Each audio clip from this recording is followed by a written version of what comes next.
बच्चों, welcome to my channel Verma study 2020 book लाना। मैं यूपी बोर्ड के छात्रों के लिए क्लास 12th का ज्योग्राफी फुल कोर्स हिंदी माध्यम से मैं कराऊंगा। यदि आप फुल कोर्स करना चाहते हैं तो मेरे चैनल को सब्सक्राइब कीजिए और बेल आइकन को प्रेस करना न भूलें, ताकि जो भी वीडियो मैं अपलोड करूं उसका नोटिफिकेशन सबसे पहले आपको मिल सके। प्यारे बच्चों, जो सेकंड बुक है ज्योग्राफी का, भारत लोग और अर्थव्यवस्था, उसमें चैप्टर 1 चल रहा है, जिसका नाम है जनसंख्या वितरण, घनत्व, वृद्धि और संगठन। इसमें आज हम लोग पढ़ेंगे जनसंख्या की वृद्धि। वैसे फर्स्ट बुक में भी ये चीज़ बताया गया है, फिर भी थोड़ा सा हिंट दे दूं। जनसंख्या की वृद्धि किसे कहते हैं? जनसंख्या वृद्धि दो समय बिंदुओं, ध्यान दो बच्चों, दो समय बिंदु कितने?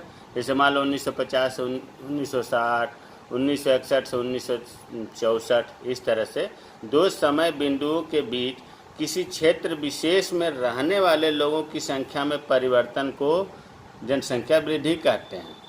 अब आपको समझ में आ गया होगा कि दो समय के बीच में किसी क्षेत्र मतलब मान लो किसी देश में, किसी प्रदेश में जो संख्या में परिवर्तन होती है, किसकी संख्या में? जनसंख्या में, लोगों की संख्या में। वो कमी भी हो सकती है, अधिक भी हो सकती है। दोनों को जनसंख्या की वृद्धि में केवल बढ़ने से ही नहीं मतलब है, ऋणात्मक भी हो सकता है। इसकी दर को जब प्रतिशत में व्यक्त करते हैं तो हम जनसंख्या की वृद्धि दर कहते हैं। तो परिभाषा याद हो गया होगा कि दो समय बिंदुओं के बीच किसी क्षेत्र विशेष में रहने वाले लोगों की संख्या में परिवर्तन को कहते हैं। अब जनसंख्या वृद्धि दो प्रकार का होता है, धनात्मक वृद्धि, ऋणात्मक वृद्धि। देखो, इसी परिभाषा से ही ये ज़्यादातर क्लियर हो जाता है। धनात्मक वृद्धि ये मतलब दो समय बिंदुओं के बीच में, 2 वर्ष के बीच में अगर किसी क्षेत्र में लोगों की संख्या में वृद्धि होती है तो उसे कहते हैं धनात्मक वृद्धि। नाम से ही लग रहा है धनात्मक। यदि दो समय बिंदुओं के बीच जनसंख्या में वृद्धि हो तो जनसंख्या की धनात्मक वृद्धि कहते हैं। ये तो परिभाषा हो गया कि अब धनात्मक वृद्धि कब होती है? स्वाभाविक है कि जन्म दर ज़्यादा होगा और मृत्यु दर क्या होगा? कम होगा, तभी तो जनसंख्या बढ़ेगी। मृत्यु दर कम होगा, जन्म दर ज़्यादा होगा तो धनात्मक वृद्धि होगी। या किसी अन्य देश से आकर के लोग बस जाएं, प्रवासी ज़्यादा आ जाएं, तब धनात्मक वृद्धि होगी। दूसरा है ऋणात्मक वृद्धि। वही चीज़ है, दो समय बिंदुओं के बीच में अगर जनसंख्या में कमी हो जाए तो उसे कहते हैं जनसंख्या की ऋणात्मक वृद्धि। ये कब होती है? जब जन्म दर कम हो, मृत्यु दर ज़्यादा हो। जन्म दर कम होगा, ऐसा जन्म दर मृत्यु दर से कम हो। हमने सही बताया। अगर मृत्यु दर क्या होगा? ज़्यादा हो और जन्म दर कम हो तो संख्या क्या होगा? घट जाएगी, अर्थात ऋणात्मक वृद्धि होगी। या दूसरा कारण ये भी हो सकता है कि उस क्षेत्र के लोग दूसरे जगह चले जाए, तब जनसंख्या ऋणात्मक हो जाएगी। तो धनात्मक वृद्धि, ऋणात्मक वृद्धि हमें उम्मीद है कि समझ में आ गया होगा। जनसंख्या वृद्धि के घटक थोड़ा सा अंतर है। देखो, जनसंख्या वृद्धि के प्रकार में याद रखिए कि धनात्मक वृद्धि, ऋणात्मक वृद्धि हुआ, और जनसंख्या वृद्धि के घटक को ये भी है घटक, प्राकृतिक वृद्धि, अभिप्रेरित वृद्धि। प्राकृतिक वृद्धि ये भी बहुत आसान है। अभिप्रेरित वृद्धि नाम से लग रहा है, अभी बहुत आसान है, क्लियर हो जाएगा। प्राकृतिक वृद्धि दो समय बिंदुओं में, बार बार आ रहा है दो समय बिंदु, मतलब किसी भी दो समय के अंतराल की बात हो रही है। दो समय बिंदुओं में जन्म दर और मृत्यु दर में जो अंतर होता है उसमें संख्या अगर बढ़ती है तो उसे कहते हैं प्राकृतिक वृद्धि। प्राकृतिक वृद्धि में क्या होता है? जन्म और मृत्यु के अंतर को प्राकृतिक वृद्धि कहते हैं। मान लो कि 1000 बच्चों का जन्म हुआ और उसमें 100 बच्चों की मृत्यु हो गई तो 900 संख्या बढ़ गई, तो इसे हम कहेंगे प्राकृतिक वृद्धि। अब दूसरा है अभिप्रेरित वृद्धि। यहाँ किसी विदेश से आने जाने के कारण प्रवासियों के अंतर्वर्ती मतलब अंदर आने का और बहिर्वर्ती बाहर जाने का अंतर से जो वृद्धि होती है उसे कहते हैं अभिप्रेरित वृद्धि। इसका लिखा गया है जनसंख्या वृद्धि का प्रेरित घटकों जैसे प्रवास को किसी विदेश से लोग आ गए तो जनसंख्या बढ़ गई, अभिप्रेरित वृद्धि कही जाएगी। तो ये जो है प्राकृतिक वृद्धि जन्म मृत्यु का अंतर हुआ। अभिप्रेरित वृद्धि जो है प्रवासियों के आने जाने के कारण बढ़ती है, उसे अभिप्रेरित वृद्धि कहते हैं। अब जो बहुत ही इस महत्वपूर्ण पाठ है, बल्कि हम तो ये समझ रहे हैं कि इस पाठ में सबसे महत्वपूर्ण जो चीज़ है वो यही है कि भारत में जनसंख्या वृद्धि की प्रावस्थाएं अवस्थाएं एक ही चीज़ है।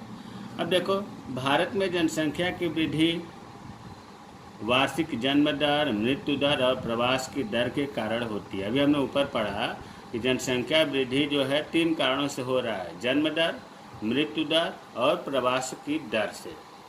अब यह जो है जन्म दर, मृत्यु दर और प्रवास की दर के कारण जो वृद्धि होती है, उस वृद्धि में 4 स्टेज होते हैं, 4 प्रावस्थाएं होती हैं। ये बहुत महत्वपूर्ण है। पहले स्टेज को प्रावस्था क, दूसरे स्टेज को प्रावस्था ख, प्रावस्था ग, इस तरह से कहा जाता है। अब देखो प्रावस्था क।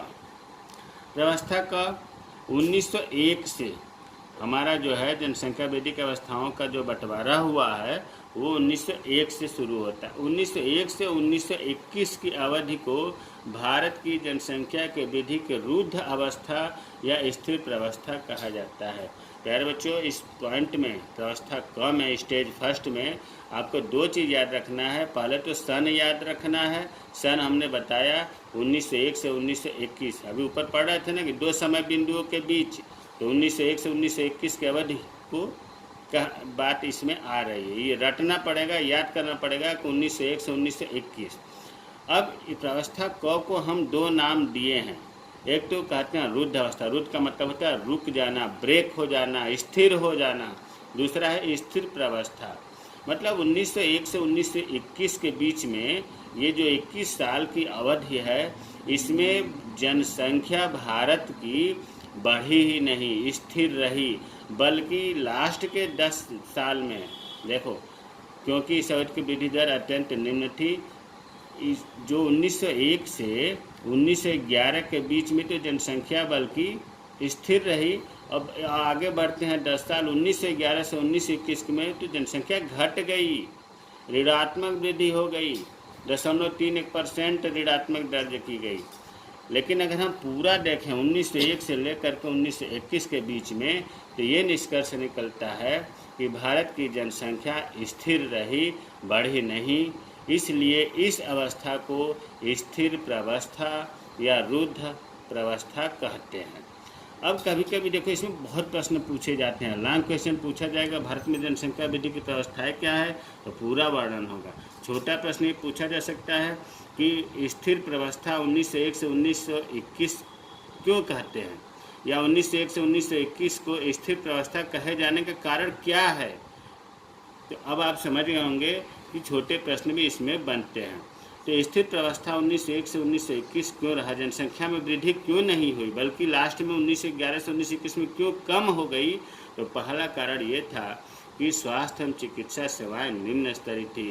प्यारे बच्चों, उस समय इलाज की व्यवस्था बिल्कुल नहीं थी। ऐसा नहीं है कि अगर स्थिर हो गई तो इसका मतलब ये नहीं हुआ कि इस सन में 1901 से 1921 में बच्चों का जन्म नहीं हो रहा था। जन्म दर बहुत उच्च थी, और लेकिन मृत्यु दर भी बहुत उच्च थी, इसलिए स्थिर रहा। मृत्यु दर ज़्यादा उच्च होती थी क्योंकि स्वास्थ्य और चिकित्सा सेवाएं निम्न स्तरीय थी। और दूसरा कारण है अधिकतर लोगों की निरक्षरता। उस समय 1901 से 1921 के बीच में लोग पढ़े लिखे नहीं थे, चिकित्सा सुविधाएं उपलब्ध नहीं थी। तीसरा कारण था कि भोजन और अन्य आधारभूत आवश्यकताओं का अपर्याप्त वितरण। उस समय भोजन भी नहीं मिल पाता था। आधारभूत आवश्यकताएं तो थी, आधारभूत आवश्यकताओं में क्या हुआ, रोटी, कपड़ा, मकान, ये सब नहीं मिल पाता था लोगों को। इस वजह से उच्च जन्म दर के साथ साथ उच्च मृत्यु दर भी ज़्यादा थी। इसलिए 1901 से 1921 के बीच में जनसंख्या दर स्थिर रही, इसीलिए उसे स्थिर प्रावस्था या रुद्ध प्रावस्था कहते हैं। अब दूसरा स्टेज शुरू होता है प्रावस्था ख, स्टेज सेकेंड। ये 1921 से 1951 के अवधि को कहा जाता है। इसको कहा जाता है जनसंख्या की स्थिर वृद्धि मतलब इसमें जनसंख्या की वृद्धि हुई है, बहुत धीमी गति से हुई है। प्रावस्था क में स्थिर थी, बल्कि लास्ट में ऋणात्मक हो गई। प्रावस्था ख में वृद्धि हो रही है 1951 से 2151 के बीच में, लेकिन स्थिर गति से नाम मात्र हो रही है, धीरे धीरे हो रही है। 1921 के बाद भारत की जनसंख्या में सामान्य वृद्धि होने लगी। मतलब बताया तो, धीरे धीरे सामान्य वृद्धि होने लगी। अब प्रश्न पूछा जाता है कि जनसंख्या की स्थिर वृद्धि की प्रावस्था क्यों कहते हैं? स्थिर वृद्धि की प्रावस्था 1921 से 1951 की अवधि को क्यों कहते हैं? तो देखिए, इसके भी 3 कारण है। पहला है, इस अवधि में, कौन से अवधि में? 1921 से 1951 की अवधि में चिकित्सा विज्ञान में उन्नति से अनेक महामारियों पर काफ़ी हद तक काबू पा लिया गया।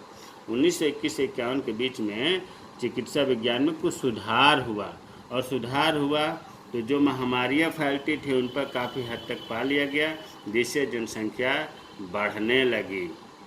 दूसरा, परिवहन और संचार तंत्र में सुधार हुआ।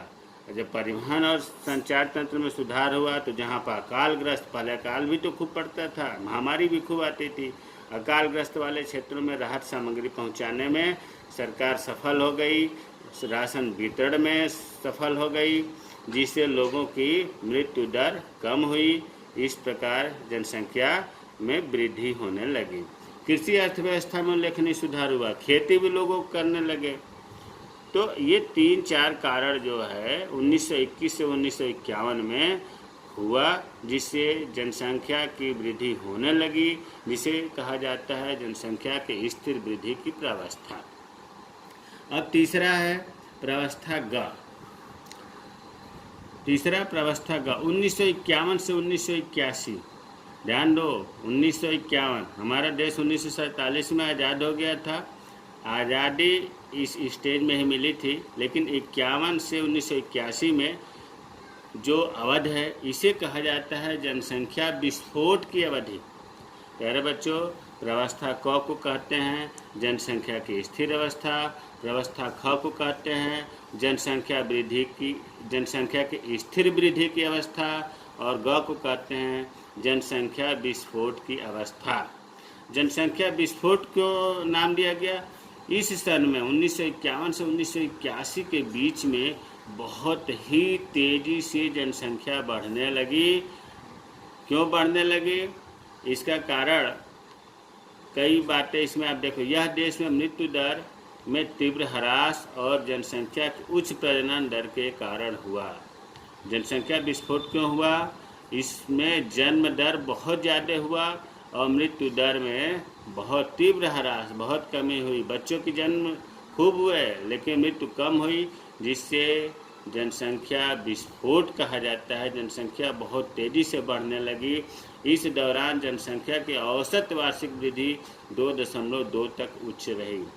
2.2 आपको कम लग रहा है? बहुत जल्दी ही इसी % से जनसंख्या पूरी दूनी हो गई इस अवस्था में। अब प्रश्न पूछा जाता है कि अच्छा, जनसंख्या विस्फोट 1951 से 1981 को ही क्यों कहते हैं? तो कई कारण है जनसंख्या विस्फोट के कारण, जनसंख्या बहुत तेज़ी से बढ़ने का कारण। पहला कारण तो यही है कि स्वतंत्रता प्राप्ति के बाद पंचवर्षीय योजनाएं, केंद्रीयकृत योजनाएं चलाई गई। पता होगा कि प्रथम पंचवर्षीय योजना 1951 में प्रारंभ हुई, जिसमें विभिन्न प्रकार के कृषि और उद्योगों के विकास के लिए, रोजगार में वृद्धि के लिए, चिकित्सा सुविधाओं की प्रगति के लिए, मृत्यु दर पर नियंत्रण के लिए अनेक योजनाएं बनाई गई और ये सफल हुई, जिससे जनसंख्या तेज़ी से बढ़ने लगी। तो पहला जनसंख्या विस्फोट का कारण यह है केंद्रीकृत योजनाएं या पंचवर्षीय योजनाओं के कारण। दूसरा है, आपको पता होगा कि 1965-66 मतलब 1960 के दशक में हरित क्रांति आई थी। हरित क्रांति आने से खाद्यान्न, विशेष तौर से गेहूं के बहुत ही आशातीत लाभ हुए थे। इतना उत्पादन हुआ था कि कृषि के क्षेत्र में भारत आत्मनिर्भर हो गया, खाद्यान्नों में आत्मनिर्भर हो गया। गेहूं के अलावा मक्का में भी सफलता मिली थी। गेहूं मेन अनाज था जो हरित क्रांति से चमत्कार हो गया, उत्पादन कई गुना अधिक बढ़ गया। और जब किसान आत्मनिर्भर हो गए उन्हें भोजन अच्छे से मिलने लगा, जीवन की दशाओं में सुधार होने लगा, तो निश्चित रूप से जनसंख्या में भी बेतहाशा वृद्धि होगी। तो दूसरा कारण यह है, हरित क्रांति के आने के कारण जनसंख्या में वृद्धि हुई। अब आप पूछ सकते हो कि जनसंख्या मतलब हरित क्रांति से क्या मतलब है। वही स्टेप आप समझो कि जनसंख्या से लोगों के खान पान में जब वृद्धि होगी, लोगों के जीवन स्तर में वृद्धि होगी, तो जनसंख्या पर प्रभाव पड़ेगा। तीसरा है, इसी अवधि में, कौन सी अवधि में, 1951 से 1981, ये भूल मत जाना सन को। इसी अवधि में बाहर से ज़्यादा आ गए, जिन्हें प्रवासी कहते हैं। तिब्बत देश से आ गए, नेपाल से आ गए, बांग्लादेश से आ गए, पाकिस्तान से आ गए, और अपने यहाँ तो जनसंख्या तेज़ी से बढ़ ही रही थी। इन देशों से इतने आ गए कि भारत में जनसंख्या तो पूछो मत कितनी बढ़ गई। इसलिए इस अवधि को जनसंख्या विस्फोट की अवधि कहा जाता है। तो अगर भारत में जनसंख्या वृद्धि की प्रावस्थाएं पूछा जाए तो ये मुख्य रूप से 3 प्रकार की होती हैं। स्तन और इनके नाम और इनके कारण बहुत महत्वपूर्ण है। चौथा हमने बताया कि प्रावस्था घ, जो चौथा स्टेज है, ये अब यहाँ 1981 है, तो यहाँ हम क्या कहा है, 1981 के बाद या 82 से वर्तमान तक, ये 2020 चल रहा है, 2020 तक की अवस्था को प्रावस्था घ कहते हैं।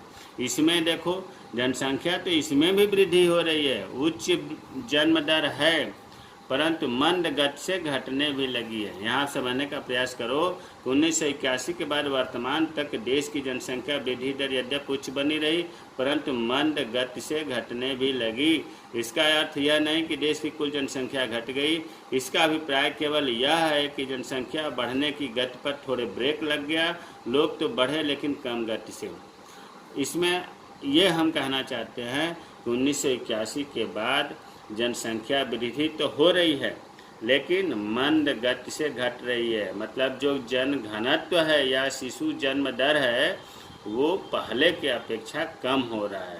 सीधा सा ऐसे उदाहरण किया जाए कि पहले एक परिवार में अगर 5-5 बच्चे जन्म ले रहे थे, अब 2-3 बच्चे जन्म ले रहे हैं, अर्थात जनसंख्या मंद गति से घट रही है। फिर यहाँ एक बार रिमाइंडर कराना चाहता हूँ कि ऐसा नहीं है कि पूरे टोटल में जनसंख्या घट रही है, नहीं, पूरा टोटल जनसंख्या तो बढ़ रही है, मंद गति से बढ़ रही है। पूरा टोटल का ये मतलब ये नहीं हुआ कि जनसंख्या घटने लगी तो ये नहीं कहा जाएगा कि पूरी जनसंख्या कम हो गई, नहीं, जनसंख्या के बढ़ने की जो गति है, स्पीड है, वो थोड़ा ब्रेक हो गया, मंद गति से बढ़ रही है।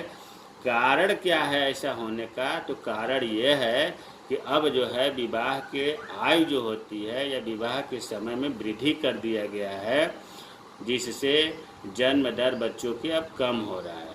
दूसरा है स्त्री शिक्षा में सुधार।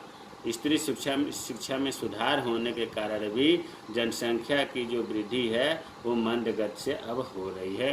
तो प्यारे बच्चों, जनसंख्या वृद्धि की जो प्रावस्थाएं हैं वो 4 स्टेज में हो गया। चारों स्टेज बहुत महत्वपूर्ण है, इन्हें आप तैयार कर लीजिएगा। जय हिंद, जय भारत।